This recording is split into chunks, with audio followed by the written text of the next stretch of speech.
자, 재무제표의 특성 중에는 자, 붕괴를 합니다. 어떤 거래, 사건이 발생이 된 때입니다. 사건 발생입니다. 붕괴의 사건 발생. 사건이 발생된 걸 거래라고 합니다. 거래.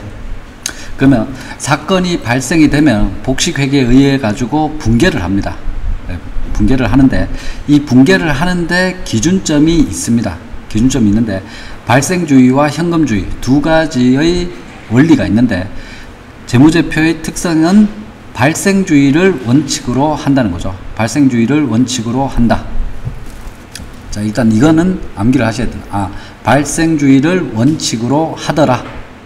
자, 위에 조그만한 글씨로 2015년도에 외상으로 100원을 판매하고 2016년도에는 현금을 100원 받았다. 그러니까 상품을 팔고 외상으로 팔고 난 다음에 그 다음 해에 돈을 받았다는 거죠.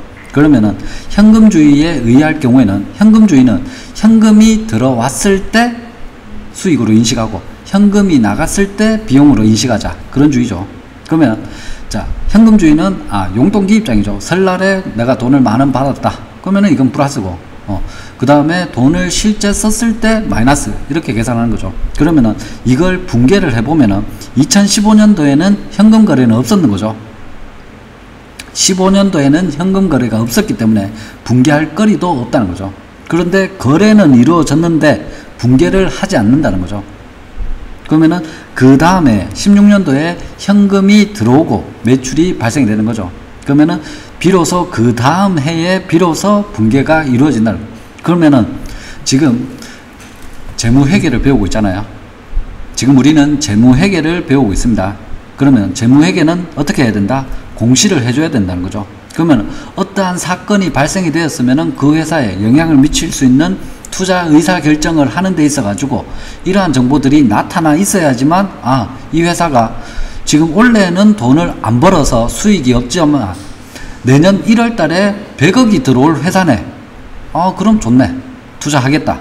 돈을 빌려주겠다. 이런 의사결정을 할 수가 있다는 거죠. 그게 나타나는 게 바로 발생주의라는 거죠. 자, 발생주의 보시면은 2015년도에 거래가 이루어졌기 때문에 붕괴를 해줍니다. 매출 채권이 100원이 생기고 매출이 100원 생기고 16년도에는 비로소 현금이 들어왔고 매출 채권을 차감을 시켜준다는 거예요. 자, 붕괴는 지금은 생각 안 해도 됩니다. 옆에 있는 건 생각 안 하셔도 되고 발생주의는 사건이 발생되면은 기표를 해주겠다.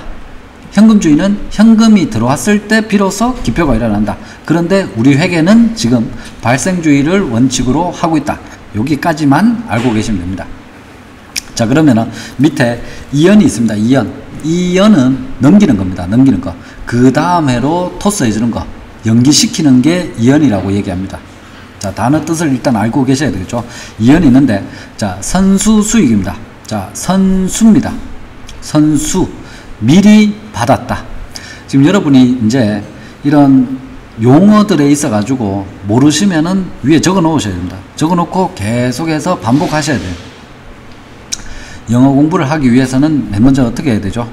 ABCD를 먼저 공부해야 되죠. 암기를 해야 돼요. 왜 이게 A냐? 왜 이게 B냐? 그런 거 없죠? 약속이라는 거죠. 왜 차변이라 하느냐? 왜 대변이라 하느냐? 왜 전기라 하느냐? 왜 단기라 하느냐? 왜 차기라 하느냐? 이런 거는 약속입니다. 약속. 요렇게 용어에 대해서 정의를 하겠다. 그럼 이걸 알고 난 다음에는 그 다음에는 단어를 암기를 하는 거죠. 단어를 암기하고 그러면은 회계에서는 단어가 계정이라는 거죠. 어떤 사건이 발생됐으면 이걸 어느 계정으로 집어넣을까? 이게 수익으로 해야 되느냐, 비용으로 해야 되느냐, 아니면 자산으로 처리해야 되느냐, 부채로 처리해야 되느냐, 자본으로 처리해야 되느냐. 이걸 아는 게 단어를 암기하는 거죠. 그러면 단어를 다 집어넣고 난 다음에 그렇게 되면은 재무제표가 작성이 되겠죠. 그럼 작성된 걸 가지고 관료회계로 넘어가는 거죠. 해석을 한다는 거죠. 영어 단어가 쭉 연결되어 있는 걸 한 문장으로 해석을 하는 거죠. 해석을 해서 딱 보니까 이 회사가 이런 좋은 점이 있고 이러한 나쁜 점이 있다. 이게 판단이 이루어진다는 거죠. 자, 지금 자, 선수 수익입니다. 수익인데 미리 받은 수익이라는 거죠. 미리 받은 수익. 그러면 현금주의로 칠 것 같으면 현금을 미리 받았다는 거죠. 미리 받았으면 원래 수익으로 다 쳐버리면 내년은 수익으로 안 치겠다는 거죠. 현금주의에 따르면. 그럼 이렇게 되면 안 된다는 거죠. 수익을 나눠줘야 돼. 그러면 수익을 다음 해로 이연시켜야 된다는 거죠. 자, 보시면은 15년도에 4월 1일에 임대료 1년치 12만원을 4월 1일에 현금으로 수취하였다. 그러면 현금주의에 따르면은 현금이 4월 1일 날 들어왔는 거죠. 그걸로 하고 끝났다는 거죠. 근데 이렇게 처리하지 않는다는 거죠. 발생주의에 의해 가지고 기간별로 대응을 시켜주겠다는 거죠. 그러면은 지금 12만원을 받았는데 한 달에 만원씩의 임대료를 받았는 거죠. 그러면은 4월 1일에서 12월 31일까지 여기에 해당되는 것은 올해로 치고 그 다음 거는 다음 해로 넘겨주겠다는 거죠. 이게 발생주의란. 그래서 4월 1일자에 현금 12만원을 받고 매출이 이제 임대료가 100원이 생성이 되었는데 12월 31일에 다시 수정을 해주는 거죠. 그래서 임대료 수익 3만원, 그리고 이것이 들어왔는데 이것은 선수 수익 부채로 인식을 해줘. 자, 부채는 의무입니다. 의무. 자, 임대료를 받았으면 당연히 그 방을 비워줘야 되는 의무가 생기는 거죠. 권리도 주장하면서 돈도 받는다, 이런 건 없습니다. 반대급부가 항상 생기는 거죠. 그래서 이렇게 이제 12월 31일자리에 수정 분계를 다시 해줘야 된다. 여러분이 결산을 하면은 미수수익, 미지급금 이런 걸 다 종결을 시켜야 되죠. 미정리 계정을 다 정리를 해야 되잖아. 맞죠? 그래서 지금 이렇게 일어나는 것이 이연이다. 이연은 대표주자가 선수수익이다. 그래서 2월을 시켜준다. 미리 받은 돈이라도 돈을 받았으면은 뭔가를 해줘야 되겠죠. 의무가 주어진다는 거죠. 제가 여러분한테 수강료를 받았다. 수강료를 받았으면은 내년 1월 달에 시험 치는 그 날짜까지 서비스를 제공을 해줘야 되는 거죠. 그러면 이거를 만약에 12만원을 받았다. 그럼 한 달치만큼 계산해가지고 올해까지 정산할 때는 여기까지는 올해의 수익이고 다음 거는 내년의 수익이다. 그래서 내년에 돈 받은 걸 미리 받았기 때문에 나는 권리를 이행을 시켜줘야 될 부채로 계산이 된다. 자, 일단 그 정도로만 이해를 하시면 됩니다. 자, 그리고 자, 비용도 있는데 비용을 성급 미리 받았다는, 그리고 성급 비용은 비용을 성급 미리 줬다는 거죠. 미리 줬다. 그래서 미리 주었다. 보통의 경우에 이제 자동차 보험료죠. 자동차 보험료는 다 의무가입이고 또 부가적으로 가입을 하는데 그게 보통 다 1년 단위로 이루어지는 거죠. 그러면은 이게 꼭 나는 1월 1일자에 보험을 가입하고 1월 1일자 기준으로 차를 사겠다, 이런 사람은 없다는 거죠. 그러면은 다 기간이 다 다르다는 거죠. 그러면은 이 기간이 다른데 내가 그것을 1년치를 미리 내는 거죠. 미리 냈는데 그러면은 올해까지에 있어 가지고는 어떻게 처리할 거죠? 그러면 다음 해 거는 넘겨가야 되는 거죠. 그러면은 자, 15년도 4월 1일에 보험료를 24만원을 지급했다. 그러면은 당연히 한 달에 2만원씩 해가지고 9개월치가 있고 3개월치가 남아있다는 거죠. 9개월치가 있고 3개월치가 있다는 거죠. 그러면은 이 남아있는 이연을 시켰는 3개월치에 대해서 이 금액은 뭘로 해야 될 것이냐? 나의 권리라는 거죠. 보험료 돈을 냈기 때문에 나는 사고가 발생이 되면은 보험금을 받을 권리가 생긴다는 거죠. 자, 3개월치에 있어서 12월 31일자로 기준을 해가지고 지금 9개월치 동안에 있어서는 지금 비용으로 떨어낸 것이지만 아직 남아있는 미리 지급했는 비용에 있어서는 내가 그 비용을 지불했고 거기에 대한 권리가 남아있다는 거죠. 권리가 남아있기 때문에 자산으로 인식을 하게 된다. 그래서 이게 발생주의에 의해서 비용에 대해서 이연을 시키겠다는 거죠. 비용을 지급한 때에 있어서 이연을 시키겠다. 자, 그 다음에 밑에 B의 이제 발생입니다. 발생. 자, 미수수익입니다. 미수수익. 자, 발생주의에 의해서 이제 이연과 발생이 있다. 이렇게 이해를 하시면 됩니다.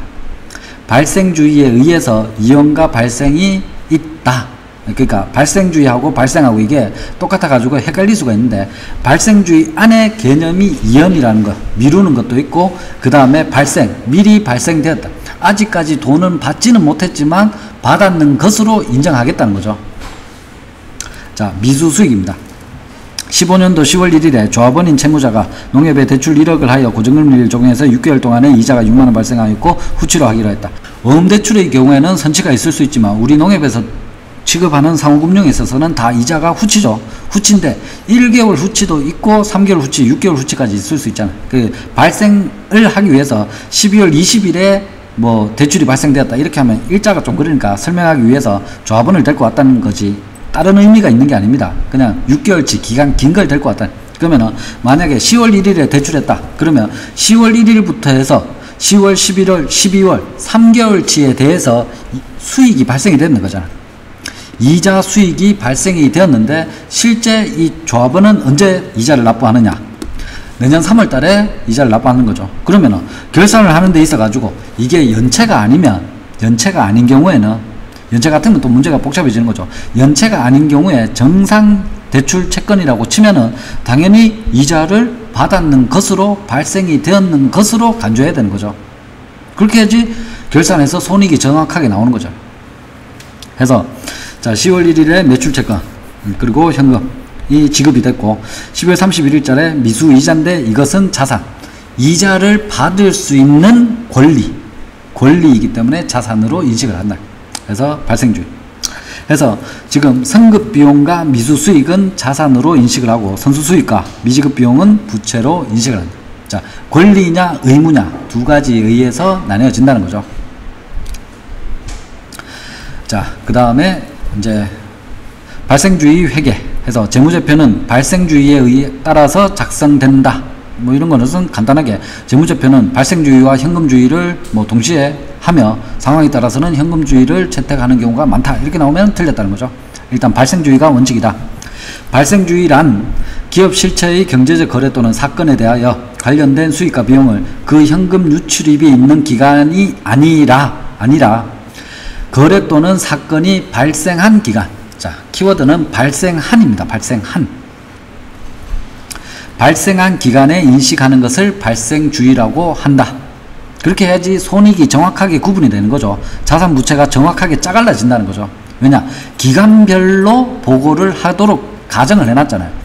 기간별 보고를 하도록 가정을 해놨기 때문에 우리 회사는 실제 3월 달에 수익이 굉장히 많고 3월 달에 결산을 내리겠다. 이렇게 하면은 안 되는 거라는 거. 모두가 똑같이 객관적으로 물론 예외적으로 뭐 3월 달에 결산을 하는 업체도 있지만 대부분 다 세금을 내는 기간이 1년이잖아요. 12월 31일까지를 기준으로 하고 있기 때문에 그 기준에 세팅을 딱 해놨는데 거기에 있어 가지고 사건이 발생되었는데 이 사건이 당연히 내년이다. 내년에 올해 발생이 되면은 그것을 나누어서 올해로 인식하고 나머지는 자산과 분채로 인식을 해버리는 거죠. 현금이 유출입이 일어났더라도 다음 회기에 자산과 부채, 권리와 의무로 나눠주는 것을 발생주의라고 한다. 자, 그리고 발생주의 회계는 발생과 이연의 개념을 포함한다. 그래서 발생이란 미수수익과 같이 미래에 수취할 금액에 대한 자산을 관련된 부채나 수익과 함께 인식하거나 또는 미지급 비용과 같이 미래에 지급할 금액에 대한 부채를 관련된 자산이나 비용으로 함께 인식하는 회계 과정을 말한다. 현금은 지급되지 않았으나 현재 시점에 지급 의무가 발생하면 부채로 인식하는 거죠. 하여 급여와 미지급 급여를 인식하는 경우가 예의다. 그리고 이연이라고 하는 것은 넘기는 거죠. 그러면 지금 먼저 뭔가가 일어났다는 거죠. 그래서 이연이란 선수 수익과 같이 미래 수익을 인식하기 위해서 현재 현금 유입액을 부채로 인식하거나 선급 비용과 같이 미래에 인식하기 위해서 현재의 현금 유출액을 자산으로 인식하는 회계 과정을 말한다. 그래서 이제 보험료가 그 예의다. 자, 그리고 재무제표의 체계와 상호 관련성입니다. 그래서 재무보고의 목적을 달성하기 위해서는 기업의 외부 이용자들의 의사결정에 유용하게 사용할 수 있는 다양한 유형의 회계정보가 제공되어야 한다. 이러한 정보의 다양성으로 인해서 여러 중요한 재무제표가 필요한데 이들 재무제표는 각각 서로 다른 정보를 제공해주면서 상호 관련성을 가지고 있다. 그래서 자, 기초 그리고 기중이 단기겠죠. 그리고 기말. 그래서 기초의 재무상태표 그리고 기말의 재무상태표 이 두 개를 딱 보면은 얼마만큼 손익이 늘었느냐 재산법에 의해서 알 수가 있다고 했죠. 재산법에 의해서 알 수가 있다. 그래서 손익계산서가 있고 그리고 난 다음에 현금 흐름표입니다. 자, 지금 1편에서 회계의 기본 원칙을 공부하는 데 있어 가지고 기본 가정은 제조업입니다. 제조업. 금융업이 아니라 은행 회계가 아니라 제조업입니다. 제조업. 그러면 제조업은 당연히 이 볼펜을 만들기 위해 가지고 이 볼펜의 원료를 사 가지고 와서 그리고 인건비 투하하고 그 다음에 설계비, 제조비, 기계 설비 사와가지고 투하해서 이 제품을 만들어내서 이걸 시장에 갖다 내서 파는 거죠. 그러면은 내가 사올 때 100원에 사왔다. 팔 때는 150원에 팔겠다. 이렇게 되는 거죠. 자, 이렇게 되는데 사와서 팔리기까지 시간 갭이 있다는 거죠. 그러면 그 시간 갭을 극복을 하는 데 있어서 현금의 흐름표가 굉장히 중요하다는 거죠. 은행 회계는 상관이 없는 거죠. 왜냐하면 예금으로 받아가지고 이걸 대출로 운영하면 되는 거죠. 그리고 거기에 있어서는 소비 대차 계약, 소비 임치 계약, 소비자가 들어가 있기 때문에 이것은 똑같은 그 현금을 줄 필요가 없다는 거죠. 그러면 다른 사람 예금 갖고 썩다가 또 다른 사람이 예금했다가 그 사람이 청구가 들어오면은 다른 돈 받은 돈 가지고 줘도 된다는 거죠. 소비가 가능하다는 거죠. 그렇기 때문에 은행 계정에 있어서는 우리 농협에 있어서는 현금 물음표는 크게 중요하지 않습니다. 그런데 지금 여기서 공부하고 있는 건 제조업. 제조업에 있어서는 현금 물음표가 굉장히 중요하다. 황금성이 중요하다고 했죠. 맨 앞 시간에 회계의 정의에 있어 가지고 수익성, 안전성, 황금성 이게 가장 중요한. 그래서 이 황금성이 현금 흐름표를 나타낼 수 있다. 네. 그래서 일정 기간 동안의 영업활동, 투자활동, 재무활동에 따른 현금의 변동 내역이다. 네. 이렇게 해서 서로서로 연결이 다 맞물려져 가지고 간다는 얘기입니다. 자, 위에 표현하는 바와 같이 재무제표는 동일한 사건의 다른 측면을 반영하고 있어 상호 보완적 관계에 있으며 이러한 관계에는 다음과 같다. 네. 해서 자, 뭐 쭉쭉쭉 나옵니다. 쭉쭉쭉 나오고 한번 읽어보시면 되겠습니다. 자, 이런 것들은 나중에 재무상태표, 손익계산서, 현금흐름표 다 공부를 하게 됩니다. 다 공부를 하고 나서 읽으면은 굉장히 간단한 거죠. 굳이 뭐 볼 필요가 없다. 자, 재무변동, 자본변동표, 재무제표의 주석까지.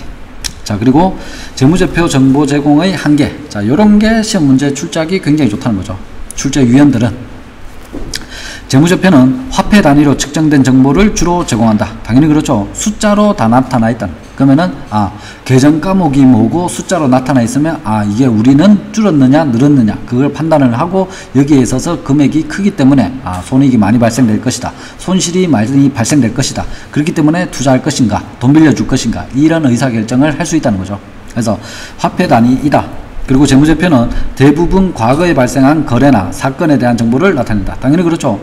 지금까지 해가지고 지금 현재 시점에 재무상태표가 이렇고 지금까지 영업을 해가지고 손익거래가 이렇다. 그리고 현금거래는 이렇게 1년 동안 이렇게 해서 이렇게 변해왔다. 그리고 자본변동도 이렇게 변해왔다. 그렇게 나타나 있는 거죠. 그래서 과거 시점을 나타낸다. 자, 그리고 재무제표는 추정에 의한 측정치를 포함하고 있답니다. 있다. 없다라고 나오면은 틀렸다는 거죠. 있답니다. 자, 추정. 왜냐하면은 수험생들이 이게 헷갈린다니까요. 공부를 정확하게 안 하고 회계에 대한 정의를 모르기 때문에 헷갈려가지고 단순하게 막 암기하면은, 자, 과거의 사건에 대한 정보를 나타낸다. 미래는 안 됩니다. 이렇게 얘기했기 때문에 추정은 미래입니다.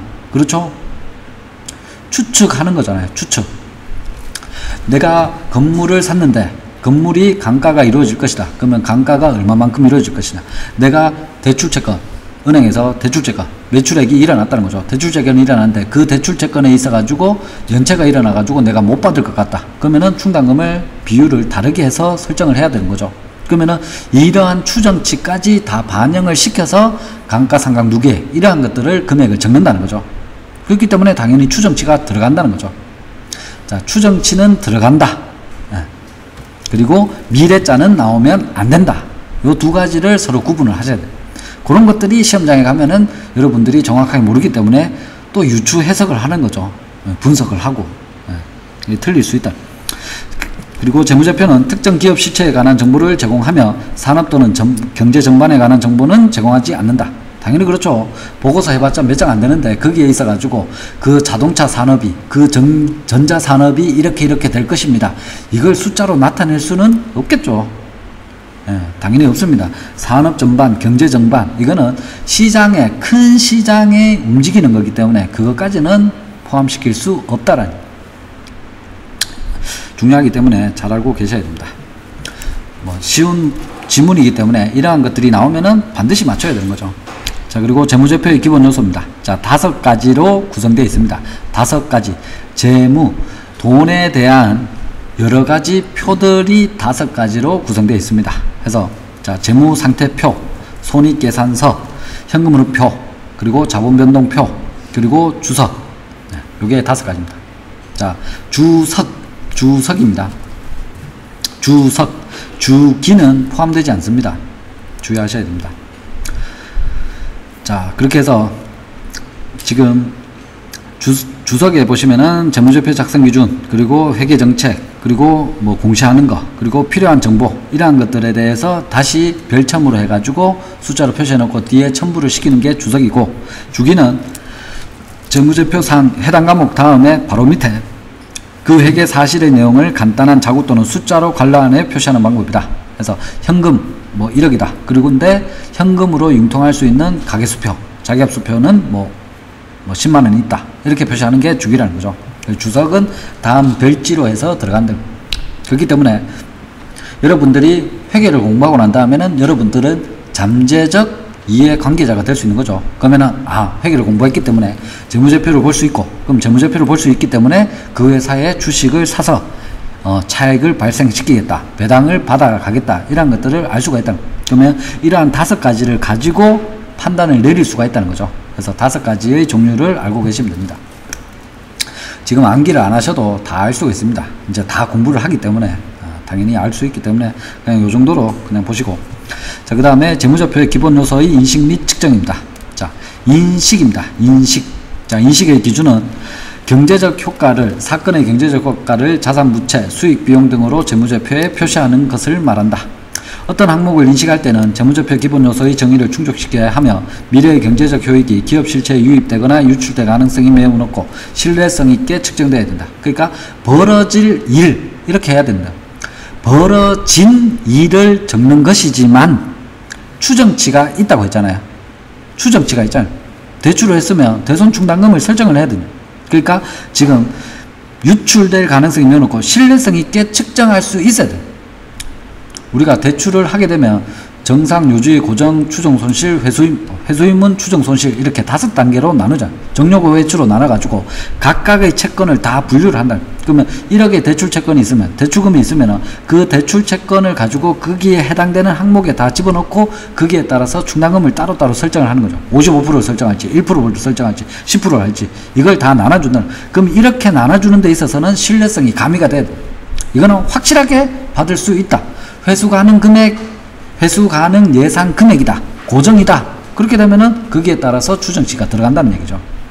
그래서 신뢰성 있게 측정될 수 있어야지만 인식을 하고 적겠다는 거죠. 자, 그리고 미래의 경제적 효익의 발생 가능성입니다.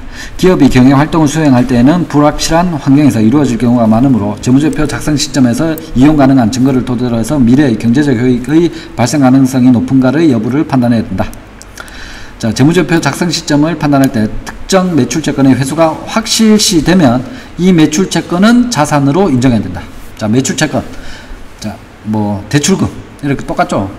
제조업하고 금융 해서 이게 회수가 될 것 같으면 매출채권은 자산으로 인식을 해버리면 되는데, 매출채권의 일부가 대손이 가능성이 매우 높은 경우에는 대손입니다. 대손 판정이 내려진다고 하죠.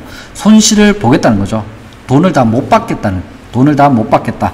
이렇게 되는 경우에는 그 부분은 미래의 경제적 효인이 감소되기 때문에 비용으로 인식해버려요. 자산으로 인식하지 않는다. 그러니까 지금 저축은행 같은 데에서는 만약에 BS를 만들 때는 매출채권, 대출채권은 다 정상입니다. 이렇게 해서 우리 자산은 이만큼이나 있습니다. 그렇게 되면은 안전성이 더 높아지겠죠. 그러면은 누군가가 저축은행이 돈 빌리러 갔을 때, 저축은행이 채무자로서 돈을 빌리러 갔을 때, 안전하구나. 이렇게 해서 판단을 할 수가 있다는 거죠. 그런데 거기에 있어서 매출채권이 부실화가 이루어지면은 거기에 따라서 비용으로 많이 계상을 시켜놔야 되는 거죠. 많이 계상을 시켜놔야 돼. 그렇게 해야지만 떨어낼 수가 있다. 자, 해서 지금 예시를 보시고 경제적 효익의 발생 가능성에 따라서 자산으로 인식할 수도 있고 비용으로 인식할 수도 있다. 이걸 기억을 좀 하시면 되겠습니다. 자, 그리고 측정의 신뢰성입니다. 그래서 자, 인식될 때는 화폐 단위로 계량화될 수 있는 것이어야 되고 신뢰성 있게 측정되어야 된다. 네. 자, 신뢰성 있게 측정된다고 하는 것은 그 금액이 반드시 확정되어야 한다. 이렇게 나오면 틀렸다는 거죠. 측정하는 데 있어서 그 금액이 확정될 필요까지는 없다는 거죠. 왜냐? 추정치이기 때문에 그 금액을 어떻게 신이 아닌 이상 어떻게 확정시킬 수 있느냐? 확정시킬 수 없다는 거죠. 자, 수험생들은 그런데 반드시 뭐뭐 되어야 한다 이렇게 나오면은 수험생들이 드는 생각은 설마 예외도 있겠지 이렇게 생각한다는 거죠. 그래서 X라고 표시하고 싶다는 거죠. 근데 지금 금액이 신뢰성 있게 측정되어야 되는 것은 금액은 반드시 확정될 필요는 없답니다. 반드시 확정되어야 한다 이렇게 되면 틀렸다 골라내셔야 되고, 추정에 의한 측정지도 합리적인 근거가 있을 경우에는 당해 항목의 인식으로 이용될 수 있다. 예를 들면 제품의 보증수리에 소요될 비용을 과거의 보증수리 실적을 토대로 추정하는 것은 합리적인 추정치가 될 수 있다. 당연하겠죠. 내가 만약에 이 볼펜을 만들었는데 지금까지 계속 10만 개씩 만들어 가지고 팔았다는 거죠. 그런데 10만 개 중에 2%씩 불량률이 발생됐다. 그러면 여기에 따라서 AS 비용이 들어간다는 거죠. 그러면 이 2%를 당연히 올해, 내년에, 내후년에 계속 2%만큼은 비용으로 측정을 해두는 건, 그럼 이건 합리적인 거죠. 근데 그 금액을 2%가 될지 1%가 될지 3%가 될지 이것은 모른다는 거죠.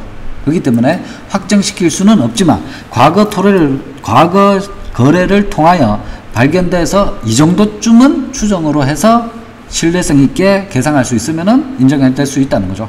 당연하다. 재무제표의 기본 요소의 측정이란 재무제표의 기본 요소에 대해서 그 화폐 금액을 결정하는 것을 말한다. 자, 측정은 금액으로 표시하는 것.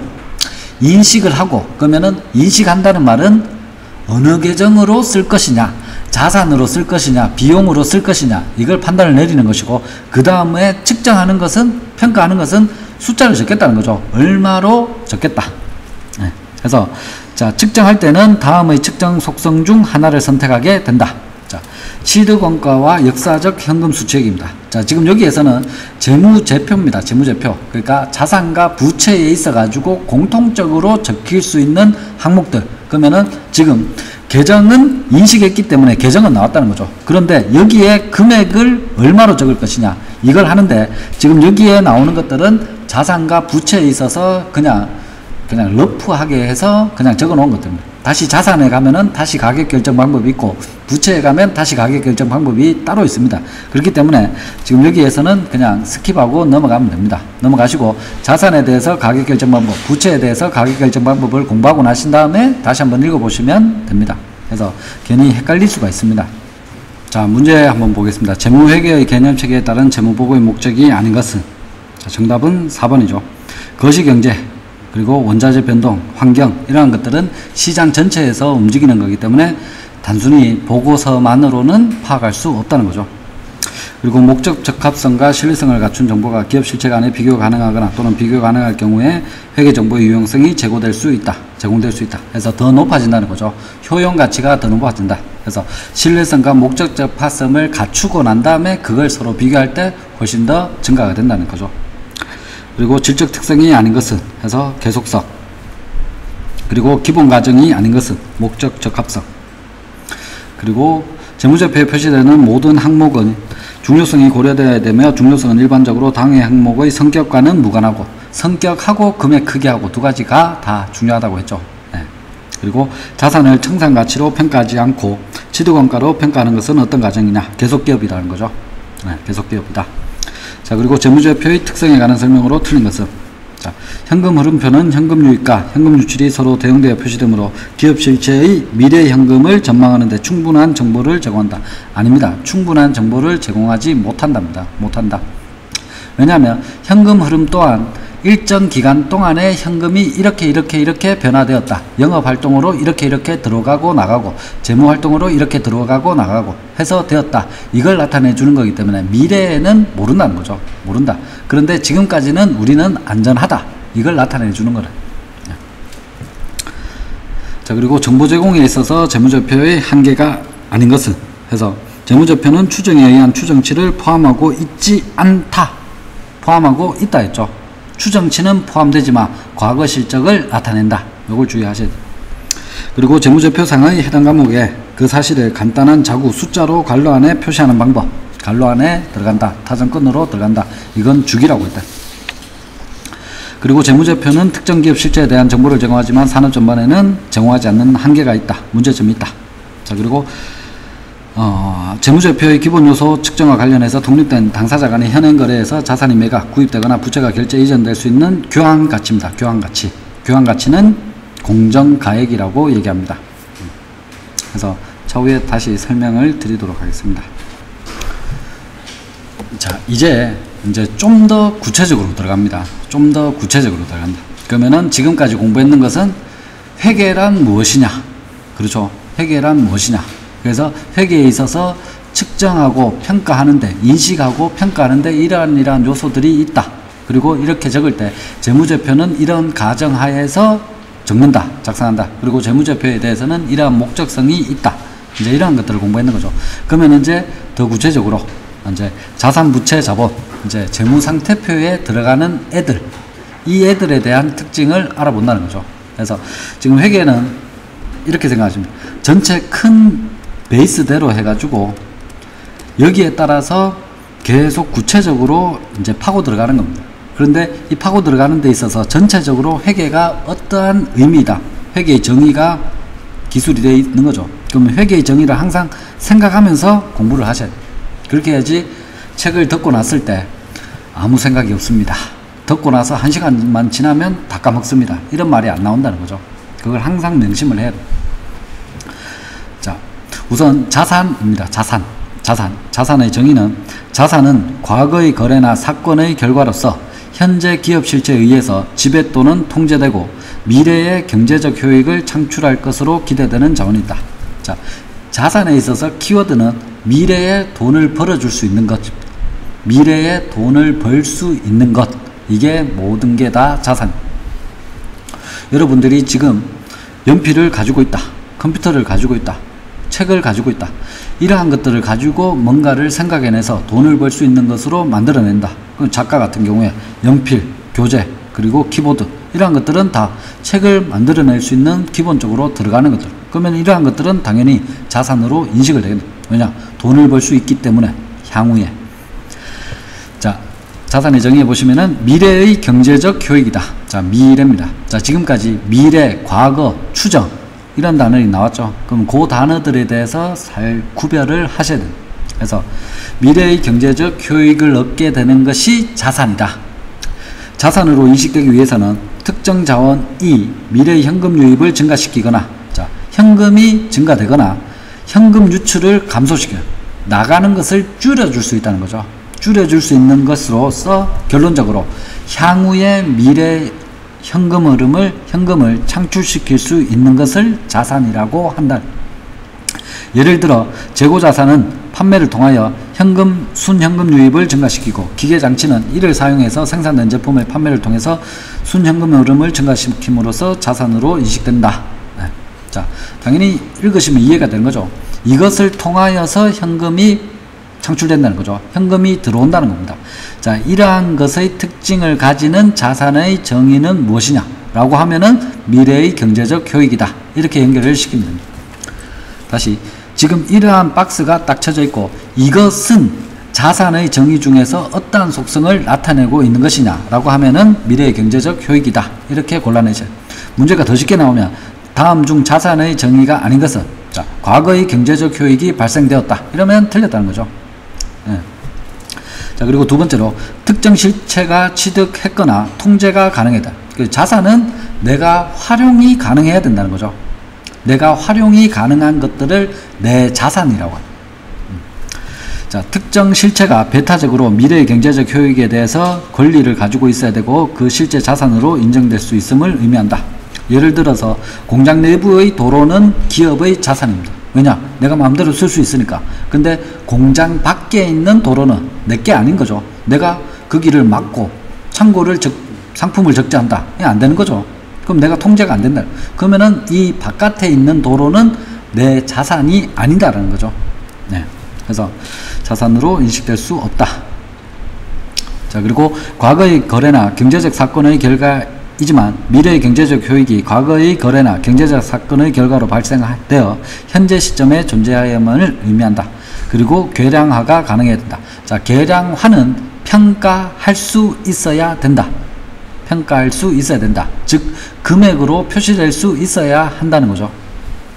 일반적으로 자산으로 인식되기 위해서는 경제적 효익이 화폐 단위로 계량화될 수 있거나 측정될 수 있어야 된다. 예를 들면 광고 선전비를 지출했고 광고가 성공적으로 되었는 경우에는 이 지출액은 분명히 미래의 현금 유입을 증가시키는 데 기여했고 자산의 인식 요건이 맞다는 거죠. 맞는데 그 현금 유입액이 얼마만큼 나타낼 수 있느냐 이걸 모른다는 거죠. 송중기가 드라마를 듣고 중국에서 광고를 찍었다. 그래서 광고를 찍었는데 그러면 그 광고를 발주했는 회사에서는 송중기에 대해서 지급했는 광고 이것을 자산으로 인식할 수 있느냐? 인식할 수 있다면 얼마로 측정할 것이냐? 이건 모른다는 거죠. 그렇기 때문에 광고 선전비는 자산으로 인식될 수 없고 비용으로 밖에 인식시킬 수 없다는 거죠. 자, 요런 예시들이 나오면은 이게 미래의 경제적 효익이냐 계량화가 가능하냐 이러한 것들을 구별을 해내셔야 통제가 가능하냐 그래서 구별을 해내셔야 됩니다. 자, 그러면은 이렇게 인식을 했고 그러면은 이것은 자산으로 인식을 할 수 있구나 통제가 가능하고 숫자로 표시할 수 있고 이렇게 미래의 경제적 효익이 있으면은 요거는 자산 계정에 넣자 여기까지는 판단이 있었다는 거죠. 그러면 넣는데 금액은 어떻게 적을 것이냐 그게 자산의 평가입니다. 자산의 평가. 자산의 평가란 적절한 기준에 따라서 자산의 가치를 결정하는 절차를 말한다. 즉 숫자, 계량화, 화폐 그러니까 이걸 자산의 평가라고 하는 것은 의의는 이렇게 된다. 이런 지문들을 여러분들이 많이 읽으시면 안 돼요. 지금 이런 지문들을 많이 읽으시면은 여러분은 공부하기가 싫어집니다. 그렇죠? 그럼 자산의 평가는 금액으로 표시하는 것 끝입니다. 없어 보인다고요? 없어 보이지만 여러분한테는 더 도움이 된다는 거죠. 그러면은 자산을 얼마로 매길 것이냐 이제 그 문제라는 거죠. 자, 거기에 있어서는 자산의 밑에 박스에 보시면은 자산의 평가 방법의 분류입니다. 그래서 자, 투입 시장과 산출 시장. 자, 투입 시장은 투입입니다. 입 산다는 거죠. 산다. 투입은 산다. buy입니다. buy. 산출은 출산한다. 바깥으로 나간다. 해서 판다는 겁니다. sell. 자, 투입 시장은 살 때, 산출 시장은 팔 때. 그러면은 자산을 사올 때 금액, 팔 때 금액 다 다르겠죠. 이게 다르고 그 다음에 과거 가격, 현재 가격, 미래 가격 이제 세 시기별로 해서 금액이 각각 다르게 구성이 된다. 자, 그렇게 되는데 자, 과거에 그 자산을 샀던 가격으로 평가 숫자를 매기는 것을 취득 원가라고 하고 현재 가격은 그러면 현재 그 자산을 산다는 거죠. 현재 그 자산을 살 때 금액으로 자산을 평가하겠다. 자, 지금 다시 회계의 정의에 대해서 다시 한번 얘기해 볼게요. 자, 회계란 알고 싶어요라고 하는 사람이 어떤 결정을 내리기 위해서 어떤 결정? 투자 결정을 하든지 대출을 신용공여를 하든지 이 결정을 하기 위해서 유용한 정보를 식별하고 판별하고 전달해 주는 것을 회계라고 하는 거예요. 그러면은 지금 자산은 BS 과정 재무상태표에 들어가는 애들이죠. 그러면 재무상태표를 딱 봤을 때 이게 건물을 가지고 있다. 그럼 그 건물이 과거에 1억에 샀다. 그럼 1억에 계상이 되어 있을 거 아니에요. 그런데 이게 현재 가격으로 따져보니까 부동산 가격이 굉장히 많이 올랐죠. 만약에 50년 전에 1억으로 취득했다. 그럼 그게 현재 얼마겠습니까? 2억 되겠죠. 아니다. 200억은 되겠죠. 20년 전에 명동 땅 가격이 얼마였겠어요? 지금 가격이 얼마입니까? 엄청나잖아요. 그러면은 200억이 된다. 그러면은 이걸 정확하게 금액을 1억으로 적느냐 200억으로 적느냐에 따라서 달라진다. 그러면은 내가 여기에 돈을 빌려주려고 하는데 이 회사에서 건물을 가지고 있는데 이게 옛날 20년 전 가격으로 치니까 1억밖에 계산이 안 돼 있는데 지금 시점에 이 건물을 산다라고 판정을 내려보니까 200억이라. 그러면은 이 회사에 돈을 10억 빌려주는데 별 무리가 없겠죠. 당연히 그렇잖아요. 200억을 가진 자산을 가진 회사인데 통제가 가능한데 그러면은 빌려줄 수 있다는 거죠. 그래서 그 가격을 나타내 놓은 것이 현행 원가입니다. 자, 원가라고 하는 것은 살 때 붙이는 용어입니다. 자, 원가.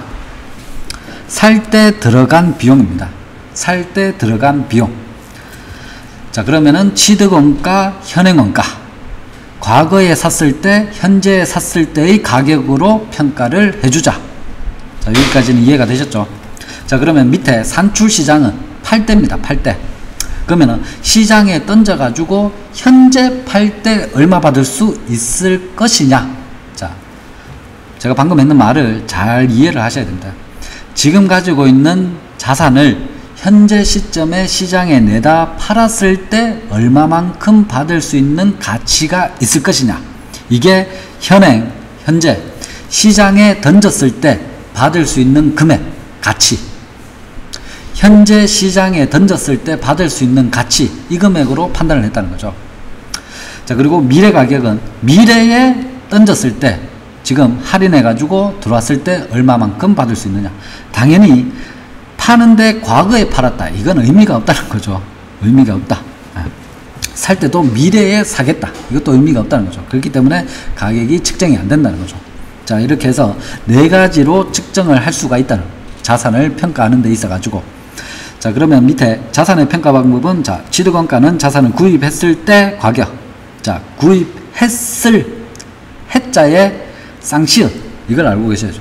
과거에 구입했는 거죠. 과거형입니다. 그래서 2005년도에 건물을 구입했다. 얼마에? 100원에 구입했다. 그리고 현행 원가는 지금 현재 얼마에 살 것이냐. 현재 구입할 때 가격. 그래서 15년도에 150원이다. 자, 현행 시장 가치는 현재 시장에 던졌을 때 받을 수 있는 가격. 그래서 팔면은 당연히 140원. 조금 낮아지겠죠. 살 때하고 팔 때하고 가격이 다르잖아요. 예. 자, 그리고 미래 현금 흐름의 현재 가치입니다. 미래 현금 유입액의 현재 가치로 할인한 가격. 그래서 160원. 이렇게 측정할 수 있다. 자, 그러면은 이제 각각의 자산을 금액으로 평가를 내리는 데 있어서 네 가지의 경우로 나눠주는 거죠. 그러면 이 네 가지의 기법에 따라서 똑같은 건물이라도 자산이더라도 금액이 다, 지금 여기에 100원, 150원, 140원, 160원 이거 다 따로따로 적어놨죠. 금액이 일치하는 게 없죠. 그러면은 얼마만큼으로 측정하느냐에 따라서 각각에 있어서 장단점이 나눠진다는 거죠. 그러면 시험 문제는 여기에 대한 일단 정의를 알고 계셔야 되고, 그 다음에 이렇게 자산을 금액을 매겼을 때 장단점이 나온다는 거죠. 그러면 그 장단점을 서로 구별을 할 수 있어야 된다는, 그게 시험 문제로 나온다는 거죠. 자, 우선 취득원가입니다. 자산을 취득할 때 지급한 현금 등가액을 말한다. 자, 자산을 취득할 때 과거형입니다. 취득했을 당시에 구입했을 때 그 가격. 자, 취득원가 옆에 보면 히스토리컬입니다. 히스토리컬. 역사 속에 묻혀진 가격. 20년 전의 역사 속에 묻혀졌을 때 그때 거래되었던 가격. 그때 사왔던 가격. 자, 장점은 측정이 용이하다. 왜냐? 역사서를 펼쳐보면은, 아, 예전에 100원에 사왔네. 그러면 100원으로 측정하면 되죠. 평가를 내리면 된다. 객관적이고 검증 가능하여 다 나타나 있으니까 객관적이고 검증 가능해서 신뢰성을 높일 수 있다. 장난을 못 친다는 겁니다. 장난을 못 친다. 역사서에 다 기록이 되어 있다. 자, 취득 당시의 가치를 잘 나타낸다. 20년 전의 가치를 당연히 잘 나타내겠죠. 네, 장점. 자, 단점은 보고 시점의 실질 가치를 나타내지 못한다. 그럼 보고 시점은 20년 후라는 거죠. 지금 현재 시점에 이게 예전에 샀을 때는 1억에 샀는데 지금은 200억이라는 거죠. 그러니까 당연히 지금 보고하려고 하는 시점의 가치를 나타내지 못한다. 현재의 수익에 과거의 원가가 대응되므로 합리적인 수익 비용의 대응이 되지 못한다. 자, 수익 비용 대응의 원칙이 있는데, 자, 이건 일단 나중에 설명을 드리고 나중에 나옵니다. 자, 여기서는 알고 계셔야 되는 게 과거 사람하고 지금 현재 사람하고 다르죠. 항상 변하잖아요. 사람은 안 변할 수도 있겠지만 변한다. 그러면은 이게 변화된 것에 대해 가지고 지금 현재 수익을 10억을 올리고 있는데 여기에 따라서 이 자산 가치가 얼마만큼 영향을 줄 수 있느냐, 이거는 판단을 내릴 수가 없다는 거죠. 과거를 가지고 와서 지금 현재의 수익 비용 대응의 원칙에 의해 가지고 지금 수익이 이만큼 발생되는데 비용은 이만큼 발생되는, 이걸 역사적 원가로 끄집어 와서는 대응을 못 시킨다. 그래서 지금 시점에 반영하기는 어렵다. 왜냐? 옛날 거기 때문에, 옛날 사람이기 때문에 못한다. 그렇게 이해를 하시고, 그 다음에 자산의 보유로 인한 손익을 파악할 수 없다. 당연히 그렇죠. 20년 전에 1억 이걸로 계상이 되어 있으면, 평가가 되어 있으면 지금 현재 200억을 알 수가 없는 거죠. 표시가 1억으로 돼 있잖아요. 지금 실제 공정거래, 공정가액은 200억이지만 1억으로 표시되어 있으니까 손익을 파악할 수가 없다는 이런 단점이 있다. 자, 현행 원가입니다. 자, 현행 원가는 현재 샀다는 거죠. 원가니까 샀다. 현재 여기 건물을 살 때의 가격으로 평가를 하겠다는 거죠. 그러면은 지금 살려고 하면은 200억이다. 이게 이렇게 된다는 거죠. 그러면 똑같은 토지 건물이더라도 역사적 원가로 하면 1억이지만 현행 원가로 하면 200억이 돼버리는 거죠. 자, 동일 또는 유사한 자산을 현재 시점에 다시 취득할 경우에 지급해야 할 현금이다. 장점은 현재 수익에 현행 원가를 대응시킴으로써 합리적인 수익 비용 대응이 가능하다. 그러면은 이걸 지금 시점에 했기 때문에 지금 수익 나는 거하고 지금 건물에 대해서 감가상각비로 떨어내는 거라고. 이게 대응이 이제 아구가 맞다는 거죠. 예. 자, 그리고 영업손익과 보유손익이 구분이 가능하며, 자, 영업손익은 그 업종의 주 영업활동에 의해서 이익을 벌어들이는 것을 영업손익이라고 하고, 보유손익은 그걸 가지고 있음으로써 수익이 발생됐다는 거죠. 그러면은 이 회사가 만약에 건물 처분 이익이 발생되었다. 그러면 이것은 영업활동을 통해 가지고 발생된 게 아니잖아요. 이 볼펜을 100만 개 팔아 가지고 수익이 199억이 발생된 게 아니잖아요. 건물을 처분했기 때문에 발생된 수익이잖아요. 그렇죠? 그러니까 이거는 분리시켜야 돼요. 그래서 영업손익과 보유손익 구분이 가능하다. 왜냐? 200억이라고 측정되어 있으니까 여기에 따라서 이거 팔아가지고 199억의 소익이 생겼고 볼펜 팔아가지고 1억이 수익이 생겼다. 이게 구분이 가능하다는 거죠. 해서 경영자의 경영성과를 적절히 평가할 수 있다. 그렇겠죠? 200억이 손익이 발생되는데 건물 팔아가지고 199억 나왔고 볼펜 팔아가지고 1억 만들어냈다는 거죠. 그럼 이 경영자는 잘 못했다. 이렇게 판단할 수 있다는 거죠. 그리고 기존의 생산 능력을 유지하기 위해서 필요한 금액, 즉 실물 자본 유지에 대한 정보를 제공해 준다. 왜냐? 200억이기 때문에 수선비 이런 것들이 계속 들어갈 수 있다. 그리고 기업이 소유한 자산의 가치를 평가할 수 있다. 왜냐?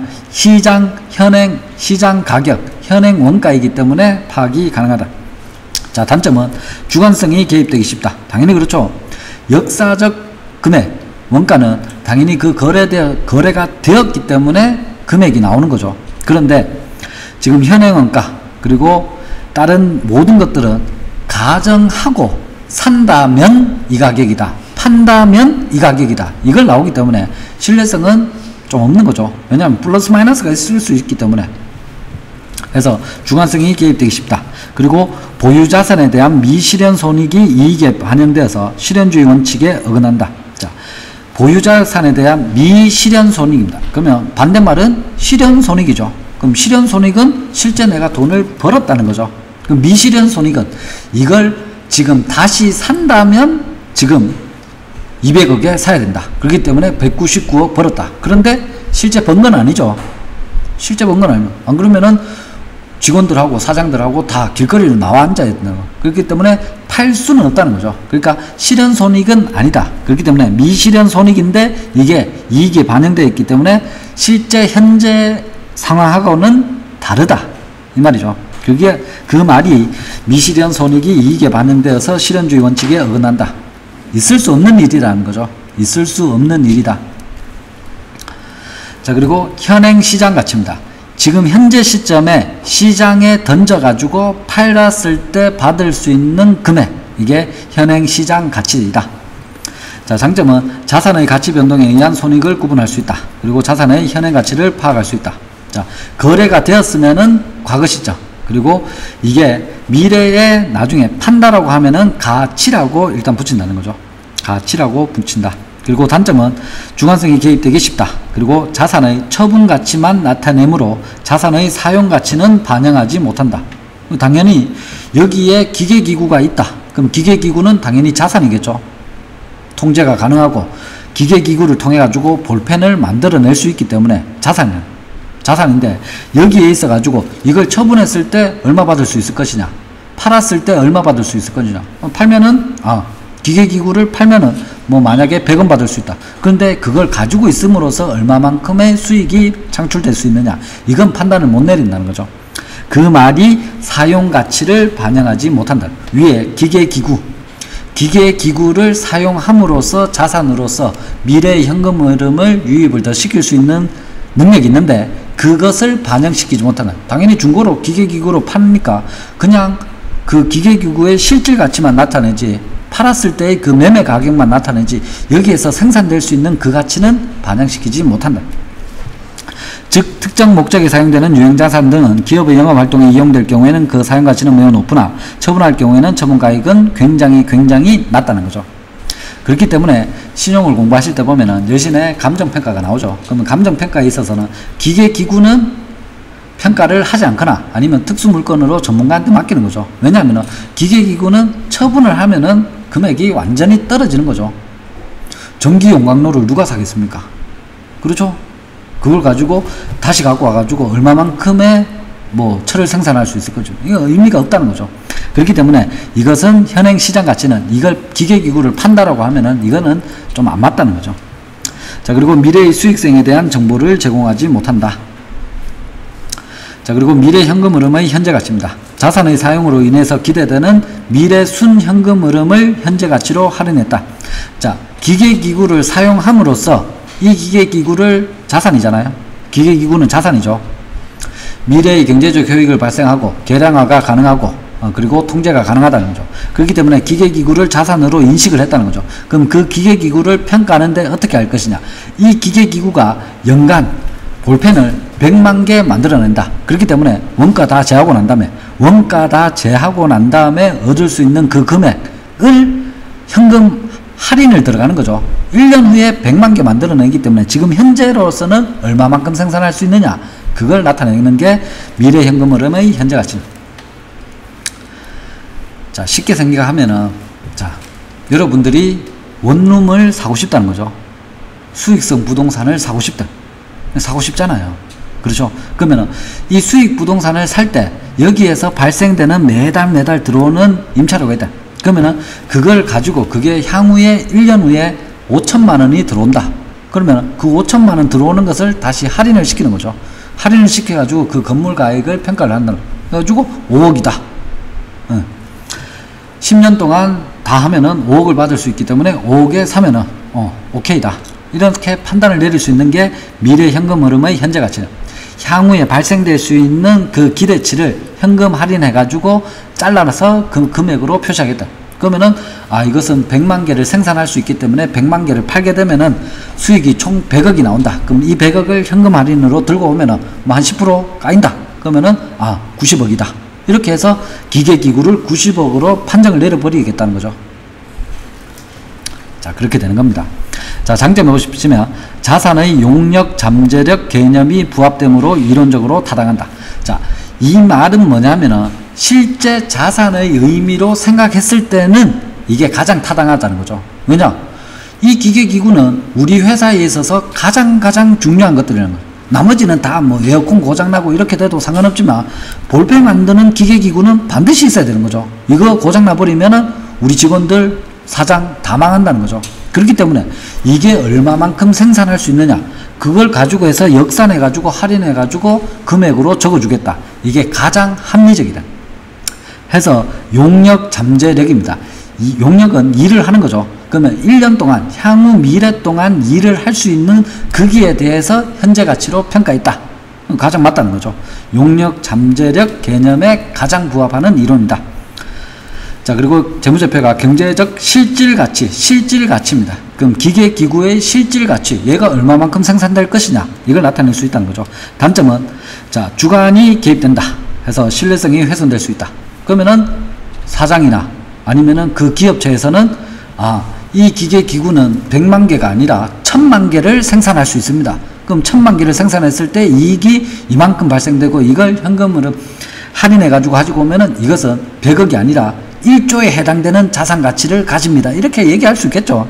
자산을 많이 늘려야 되잖아요. 그렇죠?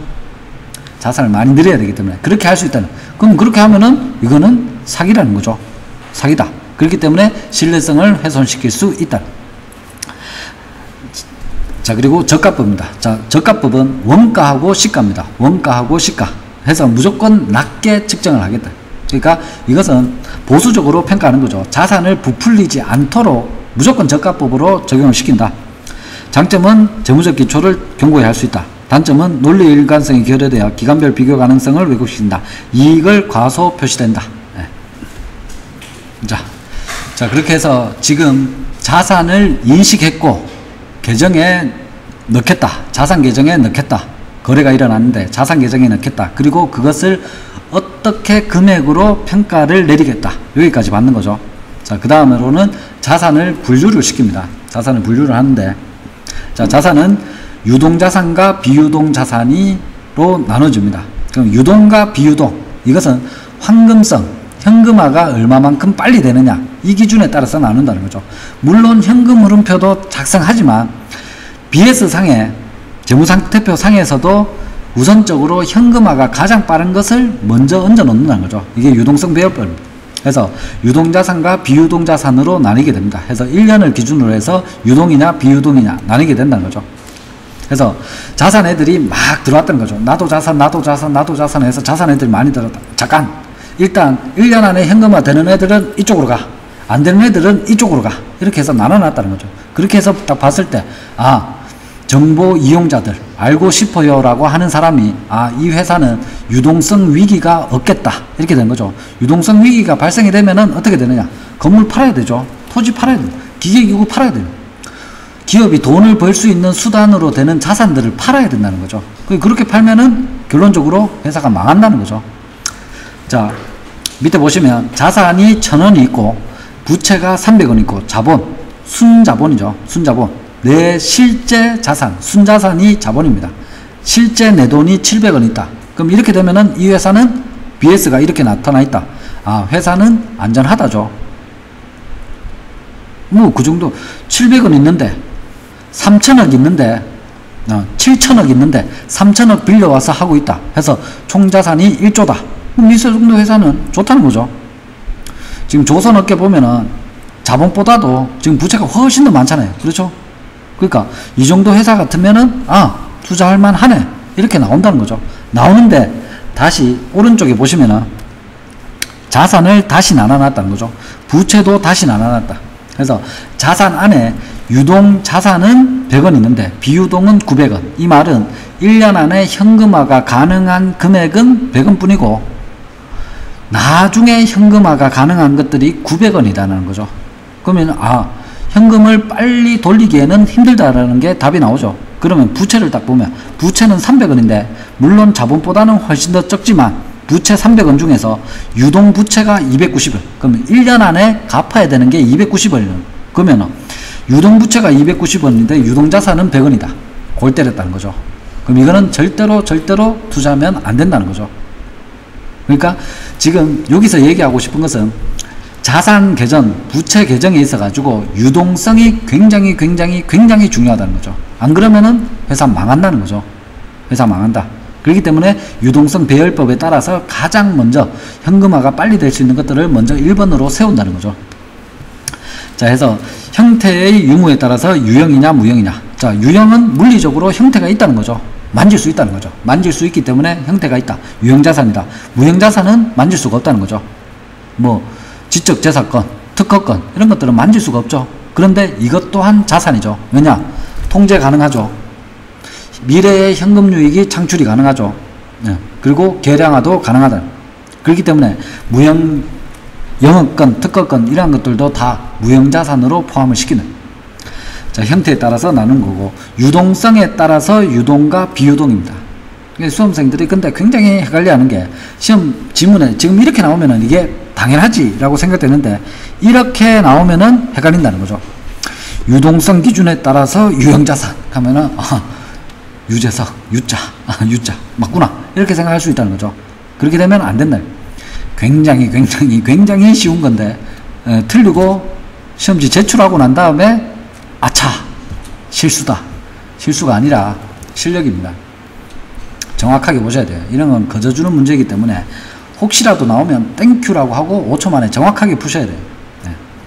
자, 그리고 화폐 가치에 따라서 화폐성, 비화폐성으로 나뉜다. 자, 그렇게 되고 이제는 부채입니다. 부채. 자, 부채의 정의입니다. 과거의 거래나 사건의 결과로서 현재 기업 실체가 부담하고 있는 미래의 자원의 유출, 사용이 예상되는 의무이다. 자, 유출, 현금이 빠져나가는 것, 그리고 의무사항, 자산은 권리, 부채는 의무사항. 현재 시점의 경제적 의무가 과거의 거래나 사건의 결과로서 관련 의무가 현재 시점에 존재해야 된다. 이는 부채가 미래의 기업이 자산이나 서비스를 희생하여야 할 의무라고 한다면 그러한 의무를 부담하게 되는 원인인 거래나 사건이 과거에 이미 발생되었어야 한다는 것을 의미한다. 그러니까 지금 만약에 이 볼펜을 파는데 볼펜 파는 데 있어 가지고 볼펜은 과거에 팔았다는 거예요. 작년에 팔았다는 거예요. 정기에 팔았는데 지금 올해에는 이것에 대해서 불량품이 계속 들어온다는 거죠. 그럼 이걸 수리해 줘야 되는 거죠. 그럼 수리해 줘야 되는 의무를 지게 돼요. 그러면은 이것을 부채로 등재를 시켜야 돼. 그러면은 이것은 올해가 아니더라도 과거 시점에 사건이 발생되어 있으면 지금 현재 의무를 띠고 있으면 이것은 부채로 계상을 시켜준다는 거죠. 부채로 들어간다는 거예요. 자, 의제 의무 포함을 시킨다. 의제 의무. 자, 의제는 간주한다는 거죠. 자, 그래서 의무가 의무로서 간주될 수 있는 것도 다 포함을 시킨다. 그래서 법적인 의무뿐만 아니라 그러니까 법적으로 가전제품에 있어 가지고 이것은 법적으로 수리해 줘야 되는 기간을 설정해 놓고 있습니다. 만약에 6개월이다 1년이다 이렇게 해서 설정해 놓고 있는데 이것뿐만 아니라 기업 관행상 발생하리라 예상되는 의제 의무까지 포함을 시킨다. 즉 회사가 양호한 대외관계를 유지하기 위해서 장래에 지급하지 않으면 안 될 의무가 나타나거나 그것이 일반적인 기업 관행에 따라서 이루어질 경우에는 부채로 계상한다. 그래서 하자보증 기간이 경과한 후에 발생한 보증 의무는 부채로 인식될 수 없다. 이렇게 문장이 연결되면은 틀렸다. 의제까지 포함을 시켜야 되기 때문에 이것은 부채이다. 끝난 후일지라도 부채로 계상을 시킨다. 왜냐하면은 의제 의무까지 포함을 시키기 때문에. 자, 그리고 지급금액, 지급시기, 그리고 채권자는 확정 내두고 확정이 불필요하고 부채인식 당시에 만기 시점의 지급금액, 지급시기, 채권자가 반드시 확정될 필요는 없다. 자, 앞쪽에서도 얘기했는 것과 마찬가지로 반드시 확정되어야 한다. 확정되어야지만 부채로 인식될 수 있다. 이렇게 나오면은 틀렸다는 거죠. 모르는 거죠. 모르는 거. 그래서 상품 판매 후에 수선 교환 등의 상품 보증을 한 경우에는 채권자와 금액, 지급 시기는 알지 못하지만 그렇다 하더라도 회계상으로 부채를 추정해서 만약에 2%씩 불량률이 일어났다. 그러면 2%만큼 부채로 계상을 시켜놔야 됩니다. 자, 그리고 부채의 측정입니다. 그래서 자, 측정해 보시면은 자, 이제 금액을 얼마로 할 것이냐. 지금 자산하고 똑같은 이제 형식으로 이제 나오고 있는 거죠. 자, 얼마로 할 것이냐. 그래서 자, 역사적 현금 수취액과 유출 가치입니다. 역사적입니다. 그러니까 과거죠. 자, 역사적 현금 수취액이란 자산의 측정 방법 중 역사적 원가와 동일한 측정 방법이다. 그래서 반면 유출 가치란 부채를 결제한다고 할 때 지급할 금액인데 현행 유출 가치와 이행 가격으로 구분된다. 그래서 현행 유출 가치입니다. 그래서 부채를 현재 시점에 결제한다고 할 때 지급될 금액이다. 이행 가격은 미래의 의무를 이행하러 할 때 현금을 말한다. 그리고 미래 현금 흐름의 현가. 그래서 지금 미래에 지급해야 되는데 그걸 현재 가치로 할인해 가지고 반영했다. 그 정도로 이해하시면 됩니다. 그런데 부채를 측정하는 데 있어 가지고는 크게 의미는 없습니다. 왜냐하면 부채, 내가 돈을 빌려왔다.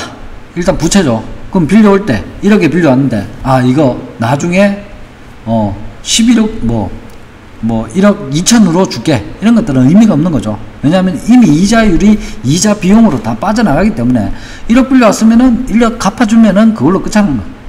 그렇기 때문에 거의 역사적 현금 수취액으로 기결이 되는 수가 굉장히 많다는 거죠. 그러니까 자산은 가격을 평가하는 데 있어서 장단점도 나와 있고 이런 걸 측정했을 때는 이런 것으로 측정이 가능하고 이런 것으로는 측정할 수 없다. 이런 장단점이 나 있지만 부채에 있어서는 거의 그런 게 없다는 거죠. 친구한테 돈을 빌려줬다. 1억을 2년 전에 빌려줬다. 지금 얼마를 받을 것이냐. 얼마로 부채로 계상되어 있는지 가서 두드려 보면은 걔한테 물어보면 걔는 당연히 2년 전에 빌려준 1억으로 생각하고 있지. 이게 미래 현금의 수취액으로 해가지고 현금 이자율로 할인해가지고 금액을 측정해 놓지는 않는다는 거죠. 그렇기 때문에 시험 문제가 출제가 되면은 자산에서 출제가 되겠구나. 이렇게 생각을 하시면 되겠습니다. 자, 그리고 부채의 분류 해서 유동성, 유동과 비유동 해서 1년 이내에 갚아야 되느냐, 1년이 지나고 나서도 갚아도 되느냐. 자, 그리고 자본입니다. 자, 자본은 기업 실체의 자산 총액에서 부채 총액을 차감한 잔액이다. 그래서 지금 이제 재무상태표에 보시면은 자산, 부채, 자본이죠. 그러면은 지금 자산이 1,000원이 있다. 부채가 300원이 있다. 그러면 자본은 700원이죠. 당연히 이꼴이니까. 그래서 차감한 금액이다. 또는 순자산입니다. 순자산. 자산인데, 자, 요 자본은 다른 말로 순자산이라고. 왜냐? 부채를 차감을 시켰기 때문에 순자산이라고도 얘기한다. 그래서 기업 실체의 자산에 대한 소유주의 자녀 청구권이다. 즉, 지금 자산은 1,000원 있는데 700원 자본이 있으면 이 700원어치만큼은 자산에서 소유주들, 주주들이 가져갈 수 있는 금액이다. 이 말이 기업 실체의 자산에 대한 소유주의 자녀 청구권이라고 얘기를 한다는 얘기. 그리고 자본은 구체적인 실체를 갖는 것이 아니고 추상적이고 개수적인 개념으로서 그 원천은 주주의 출자에 의한 납입자본, 자본거래에 의한 것, 그리고 순이익으로 계상이 이루어진다는 거죠. 자, 그러면은 자본에 있어서는 이렇게 자본은 이렇게 해서 인식을 했는데 자본은 평가는 어떻게 할 것이냐? 상관없다는 거죠. 상관없다. 신경 쓸 필요가 없다는 거죠. 왜냐? 주식을 사는 데 있어서 주식을 발행하는데 5,000원으로 발행했으면 그걸로 게임 끝이라는 거죠. 거기에 있어가지고 미래 시점에 얼마로 해가지고 했으니까 나한테 이만큼 주세요. 이런 게 없다는 거죠. 계량화가 필요 없다는 건. 그렇기 때문에 추상적이고 그냥 숫자상으로만 나타나는 거예요. 이걸 주식시장에 상장이 돼 있다. 그러면은 발행가액은 5,000원이지만 지금 현재 거래되고 있는 것은 150만 원을 거래되고 있다. 그럼 그것끼리 왔다 갔다 거리는 것이지. 그것에 있어가지고는 재무상태표에는 이게 반영이 안 돼 있다는 거죠. 물론 기포손에 의해 가지고 또 뭐 되고 뭐 하여튼 있는데 지금 현재 여기에서 자본에 대해서 얘기할 때는 요 정도로만 이해를 하시면 됩니다. 네. 자, 그리고 자, 재무상태표입니다. Statement of Financial Position입니다. 자, Financial, 재무 포지션, 상태, Statement, 표, 재무상태표입니다. 자, 이게 옛날에 대차대조표죠. 그래서 대차대조표를 이제 재무상태표라고 얘기한다. 그래서 재무상태표의는 재무상태표란 일정 시점에 있어서, 자, 재무상태표의 가장 키워드는 일정 시점입니다. 일정 시점. 시점에 너 돈 얼마 있어? 너 돈 얼마 있어? 빌려온 돈 다 포함해서 돈 얼마 있어? 네가 가지고 있는 순수하게 네 돈하고 그 다음에 딴 사람한테 빌려온 돈하고 다 합쳐가지고 너 돈 얼마 있어? 이렇게 물어보는 게 재무상태표로. 그래서 보고기간일의 현재 모든 자산 부채, 자본의 상호관계를 등식에 따라서 표시한 계산서를 말한다. 재무상태표는 자산의 차변 부채, 그리고 대변의 부채 자본이 표시되고, 차변에는 자금이 어떻게 쓰이고 있느냐, 운용이죠. 운용, 대출채권, 운용. 그리고 대변은 어디에서 조달되었느냐. 그리고 재무상태표는 중요한 것이고 출발점이며 종착점이 되는 표이다. 해서 기초, 기말 이렇게 해서 비교를 해볼 수도 있다는 거죠. 그리고 일정 시점에 기업의 재무상태를 명시해 주기 때문에 이를 분석함으로써 경영관리 목적에도 이용될 수 있다. 자, 재무상태표의 양식입니다. 그래서 기재사항에 보시면은 명칭, 종료일, 통화, 단위, 그리고 표 이런 게 들어가야 된다. 자, 기업 회계관리 기준에서는 재무상태표 표준 양식으로서는 보고식과 계정식 모두를 인정하고 있다. 자, 보고식은 보고한다는 거죠. 그러면 순서대로 착착착 나열을 시킨다는 것이고, 계정식은 차대변으로 나눈다는 거죠. 차대변으로 나눌 수도 있고, 보고식으로 자산, 부채, 자본 이렇게 해서 순서대로 짝짝짝 할 수도 있다는 거죠. 자, 그래서 계정식은 재무상태표 등식에 따라서 왼쪽에 자산, 오른쪽에 부채, 자본으로, 그리고 양변의 합계가 일치한다. 해서 대차평균의 원리가 적용된다는 거죠. 그리고 보고식은 좌우 구별 없이 위에서부터 자산, 부채, 자본 순으로 기재하고 자산 합계가 부채, 자본의 합계와 일치하도록 하는 것이다.